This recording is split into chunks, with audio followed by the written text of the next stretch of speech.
Okay, maraming salamat po. Ayan, have a good day po sa ating lahat, mga kaibigan. Okay, yan po ang ating kapitana. Salamat po, maraming salamat po sa inyo lahat. Sa tiwala at suporta sa akin at sa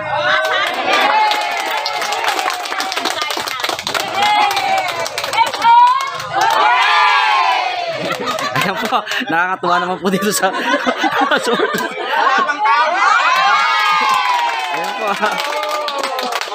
Okay. Thank you very much.